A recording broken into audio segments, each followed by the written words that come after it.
We're live. Good morning, everybody, or happy afternoon, everyone. I'm Rebecca Minkoff, the co-founder of the Female Founder Collective and 10th House, and I'm so incredibly excited to be able to bring you another LinkedIn Live chat with a woman who is one of my dear friends, Katia Beauchamp, the co-founder of Birchbox. Katia, I'm going to read a little bit of your bio, and then we'll get started. Sounds great. So good to see you. I know, it's good to see you too. I love all these because I get to reconnect with so many people and see your face until it's in person. So Katia co-founded Birchbox in 2010, driven by a fascination with the business dynamics of the beauty industry and a mission to redefine the way people discovered and shopped for beauty online. Birchbox has more than 2.5 million active customers, 500 beauty and grooming brand partners, operates in 4 countries, and has retail experiences in select Walgreens locations across the US.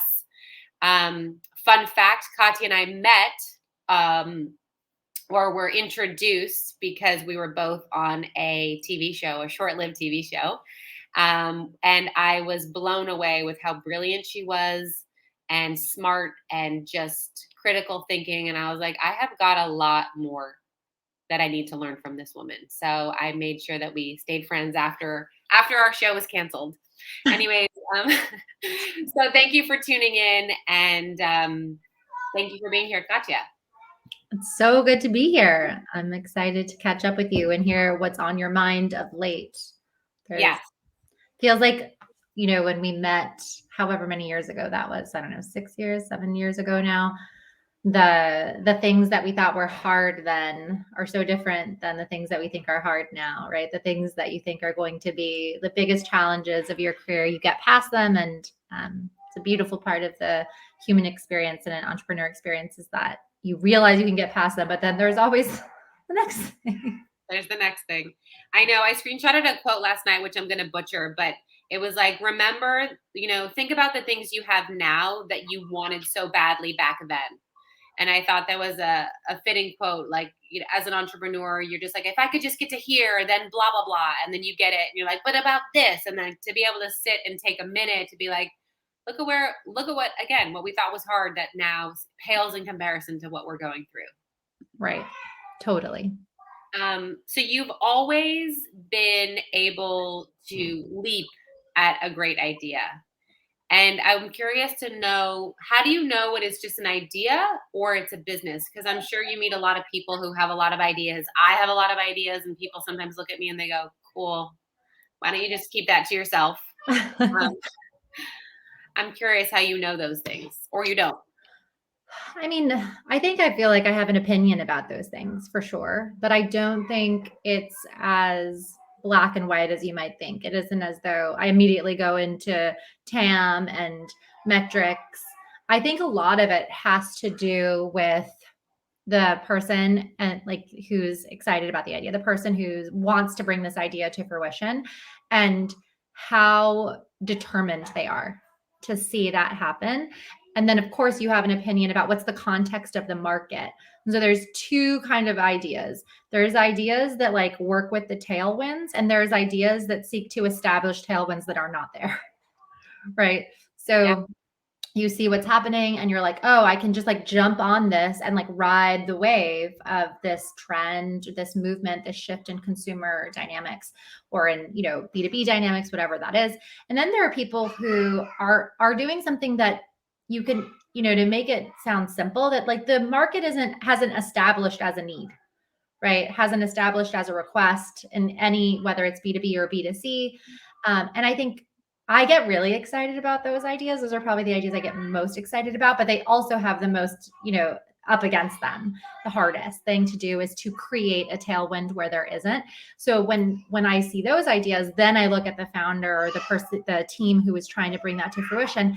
And it's about, how much have they thought about creating tailwinds? How realistic are they about where the market is? And then how determined are they really, are they really willing to go for it and to face all of the hardship of making something like that happen? Because those things do not come with any ease. No, definitely not. And I love that you said creating a tailwind or or riding on it, because sometimes, people are like, was it luck? I'm like, I don't ever like to quantify something that just falls in your lap. I think it's sometimes a lot of hard work and then the tailwind builds, or vice versa. Yeah.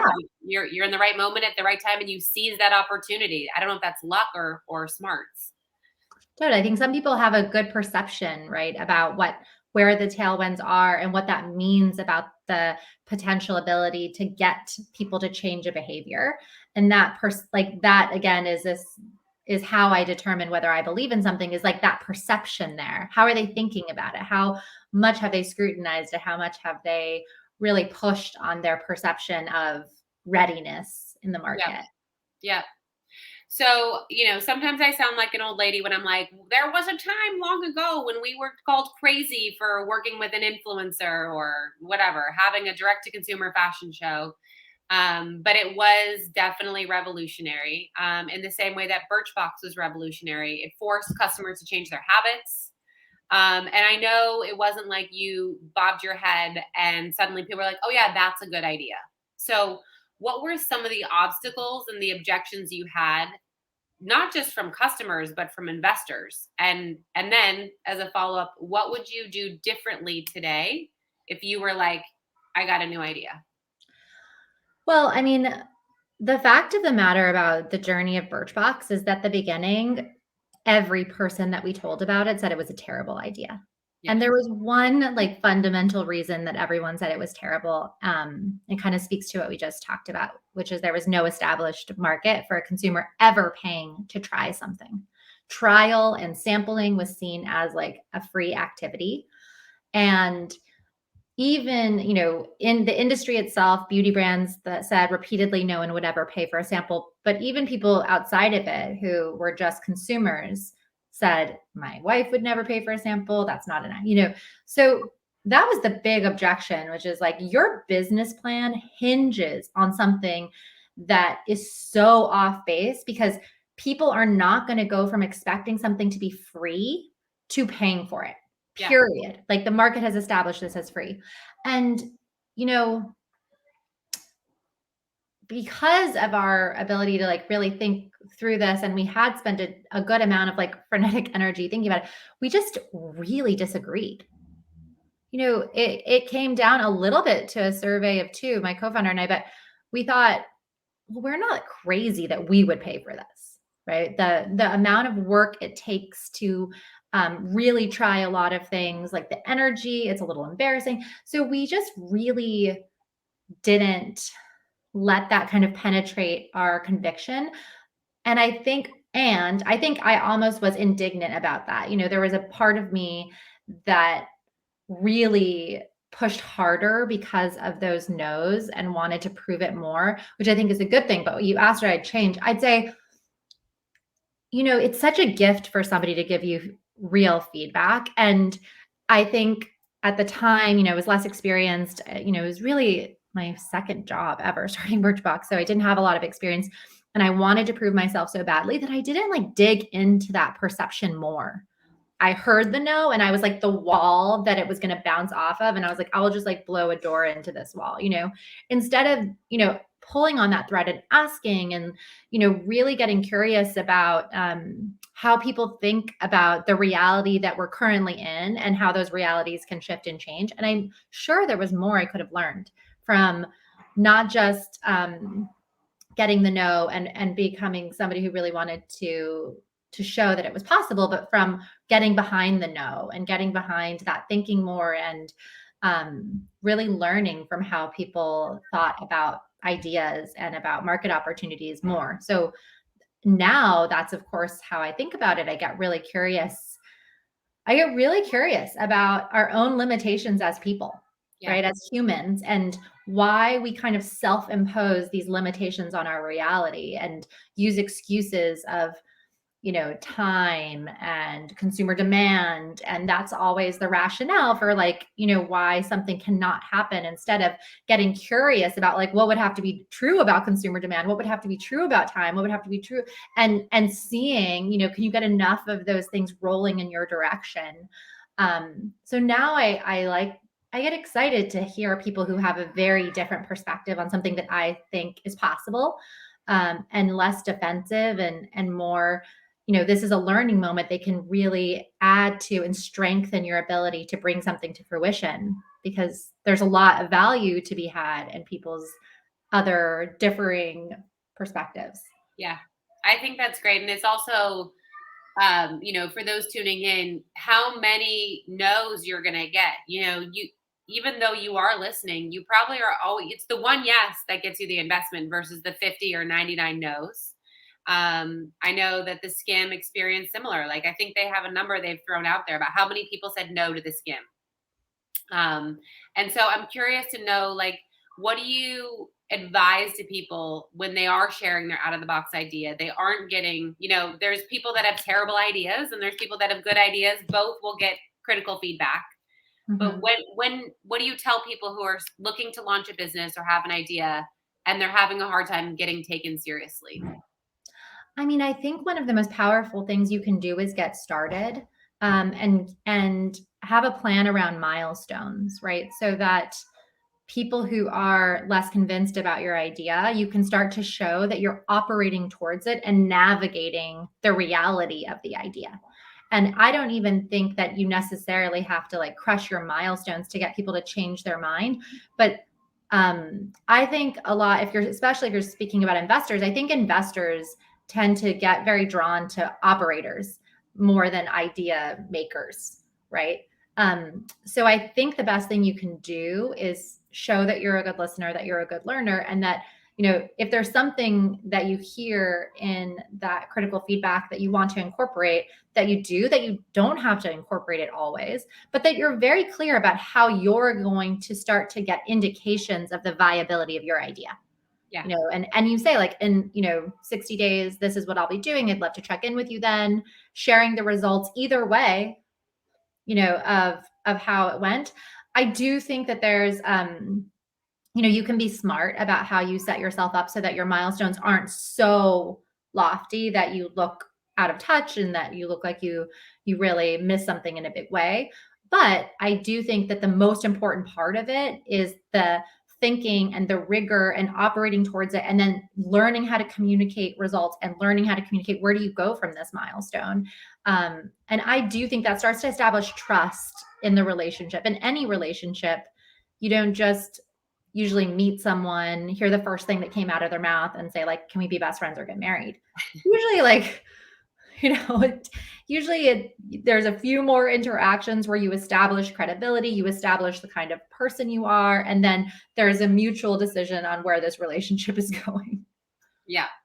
And I would also add to it that I feel like some people have to have before they do. And I think there's ways to test product market fit in a very small, not expensive way. You don't need the engineer and the customer service person and launch something you've never tried. There's ways to survey a demo in an audience and see if your product is right and what tweaks you need to make while it's still tiny and controllable before you go try and pitch to a million people and raise all this money and then figure out, like, oops, that didn't work. Yes, absolutely. There's always a way to start. And I think sometimes as a founder, you can get very blocked by it not being like your perfect, beautiful vision, and you really want to kind of hold out for that vision because you're like, but if you could only see it the way I see it. But realistically, the aspect of it that's building and learning and doing this minimum viable version, which will be way uglier than your perfect vision, is it's so powerful, Yeah. so I really encourage people to start to like move from their PowerPoint and Excel spreadsheets into some sort of way of Yeah. launching something. Yeah. Yeah. There was a clubhouse that I was part of, and this girl was trying to fundraise. She was a designer, and they asked her, like, "What are you fundraising for?" And she's like, "Well, I need customer service, and I need logistics, and I was like, honey, you're all of those people, okay? Get your stuff out there and start shipping it yourself, collecting it yourself." Not just because you'll save money, but because you learn so much. And that's how it is in the beginning. You don't get the luxury of raising money to start a clothing brand. At least most people don't. Well, With, without a little sweat and like me having to do all that in the beginning was so much more valuable than me trying to raise money to pay for people to do it because of what you So learn. much more valuable. Yeah. Absolutely. And I think, I think that there are so many ways to build a business. And sometimes, just depending on what your expectations are because of what you've read or the school you've gone to, you think there's one way, right? And so you think that if you're getting bad signs from that one way, that that's done. Yeah. I think really, if you really want to start something, being flexible about how that happens and about whether you are the kind of business that takes outside investors or don't, or like figures out how to self-fund. I mean, I'm super impressed by people who figure out how to self-fund. Yeah. Right. And the one dirty little secret is like the less you need money, the more of it comes your way, right? Like just the more you're able to self-sustain your own business, the more options you have to take outside capital. And it sounds so counterintuitive, but that's just the way it works. It So does. It does. We had that happen early on. I wanted to sell half the company for $5 million, which to some entrepreneurs sounds like a lot of money. And my brother was like, "Oh no, we will not do that. We are going to hold out." And then when we did eventually sell a slice of the pizza, it was a lot less for a lot more. So definitely can't recommend that enough.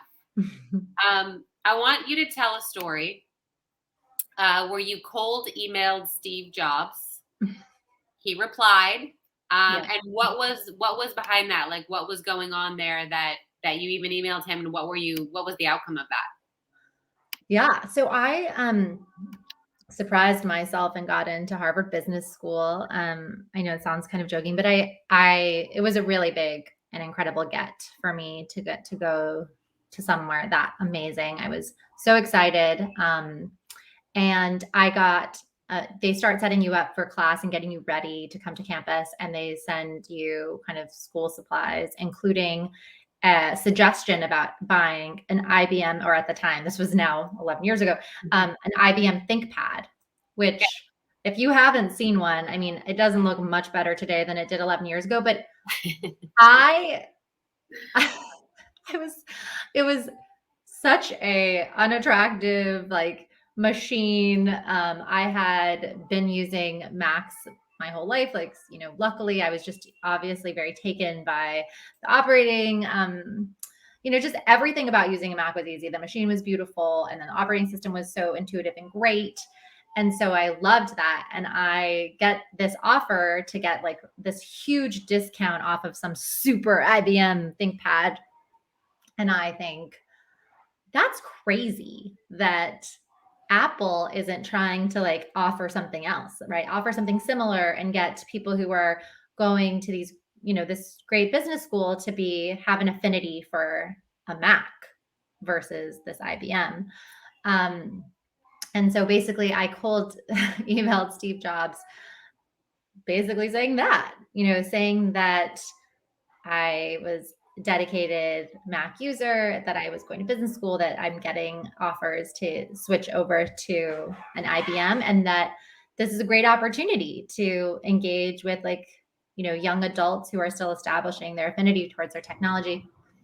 And the next day, I emailed him, like somebody responded from his office. I wouldn't pretend to say it was him, offering me the exact same deal that HBS was giving for that ThinkPad for his new MacBook Air. Wow. And yeah, I took it, and it was a really great and amazing experience to learn about asking for something in a thoughtful way. Yeah. Would you say that extends into other parts of business and life when you are looking for strategic partnerships or alignments? Oh my gosh, absolutely. I mean, Birchbox started with, 25 cold emails to beauty brands that we wanted to work with, and really being thoughtful about what's their perspective, and not just so self-interested of like, let me just, like, you can help me, right? But Yeah. the idea of, well, how is this reciprocal if I'm making a request? How can I, be sure that I'm giving you some value from this, not just in the someday future state of like if and when this happens, but right away. How can I give you value and make this worth your time? Was definitely something that I learned and was reinforced in that experience, but was constantly reinforced in being somebody completely outside the beauty industry, trying to make relationships with an industry that's really insular, that people really stay and establish and know each other. And I really had to think about substance and integrity of how to honor people's time. Yeah. So when you started, and I'm curious about this, when you started, you had a co-founder, and now as CEO, you're leading it solo. Ori and I both at times, Ori's my co-founder at Rebecca Minkoff, have threatened to quit our company. And then you go, oh gosh, I don't know that I want to do this by myself. So can you talk about the experience of working with a partner versus now leading on your own? How did you transition, and any advice for founders who are looking at taking on a partner and or have separated from a partner? Yeah. I mean, this is something that I just think has so many nuances. I don't think there's one right way to build something. I know we could never have built Birchbox without my co-founder, and some of even like the early team. It would have been impossible. We really needed each other and each other's strengths. So for what we needed, it was a critical ingredient to launching the company, having the different skill set, but also just having enough human hours to kill ourselves to launch the company, because there was so much to do. And we really had to care and be willing to dedicate ourselves, and that was just such a blessing of having a co-founder. Is it's very inspiring to kind of look across the room and see somebody who cares like at least as much as you do. And to your point, people's level of enthusiasm and exhaustion, it's naturally like a shifting thing. But I often found with my co-founder that like it's just human nature to try to balance it, right? So if somebody was feeling really low, like the other one would find like energy, and you could siphon off of that and build something, and vice versa. It was very valuable to have that. I also think, all of this experience has been such a treasure, like so amazing. It was really hard to transition into being a solo founder, but also wonderful because I had so much that I wanted to learn about myself and about operating the business. And it was like an accelerant to all of that, to have to just step into every single aspect of the business and things that made me really uncomfortable for no good reason, right? Yes. Having to do them and recognizing that I could, and recognizing that, um, it's all possible. It's always possible to do a lot of things and to learn a lot of things. And you can do it if you're willing to put in the energy. And then also, but what's your zone of genius, right? And, can you end up architecting something where you're in that more? So shifting into, solo co-founder and CEO, solo founder and CEO was amazing because I got to have all of these other experiences. And that was also really hard to try to do everything. And then the next phase was, okay, but what is the best value to the company and to myself? And those are symbiotic, where I'm spending most of my time, because yes, I could do everything, but ideally you're doing your highest use, when you're doing the thing that is replenishing you. You have more to give, you have more hours to give when you're in that zone, because the work doesn't drain you, it replenishes you. Yeah. It's been an amazing learning. And I'd say for people who are thinking about it, having co-founders, or for going solo, it's just like anything. The grass isn't greener, right? The grass is whatever you like water and fertilize it with, whether it's by yourself. And no, there's no right answer. If you're going to be in a partnership, just like any relationship, you need to water and fertilize the relationship. If you're going to be doing it on your own, you need to be able to like water and fertilize yourself. There's no one way. Yeah. Takes a lot of work, no matter what. I love that. I'm going to ask one question, then I'm going to let you go. You built a business during a personally and economically challenging time. Can you share a little bit about this? And as we're, I hope, near the end of the pandemic, What are some pieces of advice you'd love to leave with aspiring founders who are second guessing? Should I do this now? Should I not? I don't know. Is it now the right time? Oh, yeah, this has been a weird few years.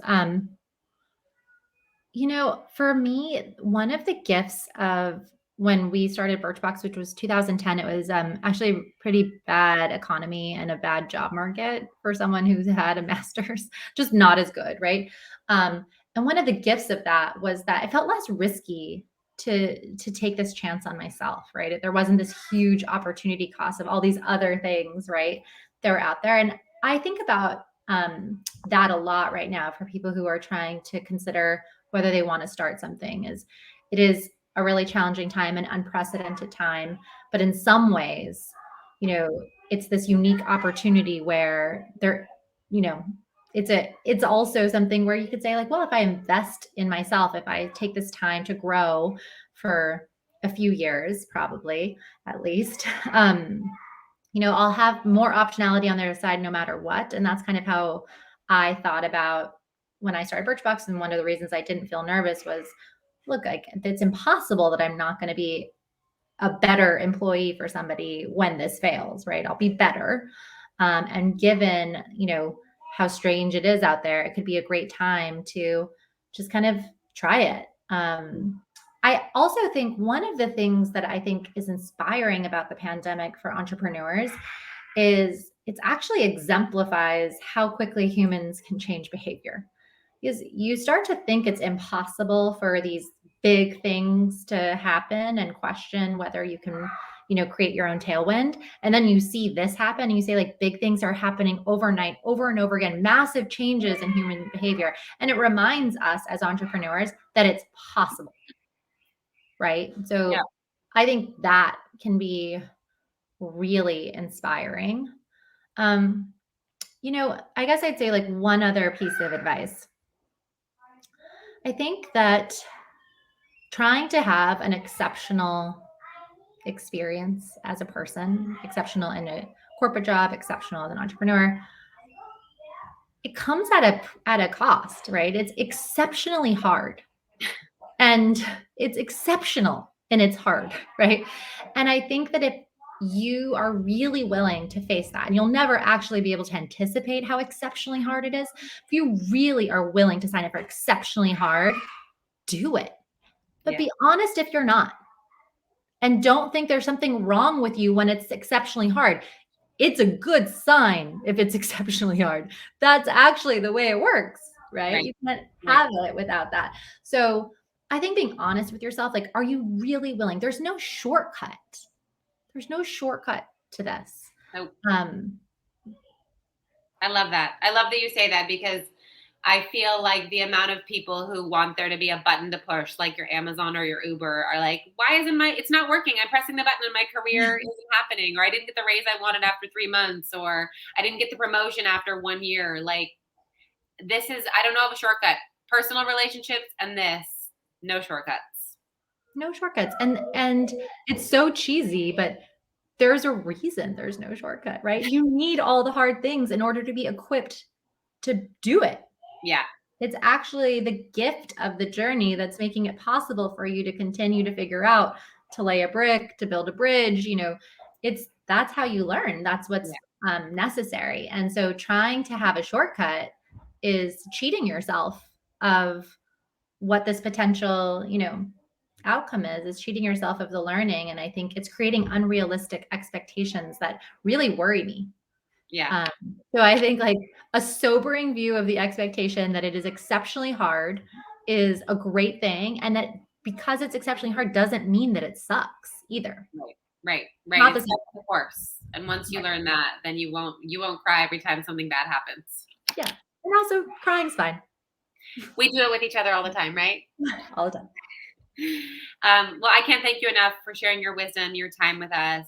For those tuning in, if you want to know more about the 10th House, our new membership platform where we take deep dives into education, mentorship, connecting women to funding and access to capital, please head over to the Female Founder Collective and join us. I highly recommend Blue Sky as our membership. And again, thank you, Katia. You always have been so giving, so supportive, and so honest and real. So thank you, thank you, thank you.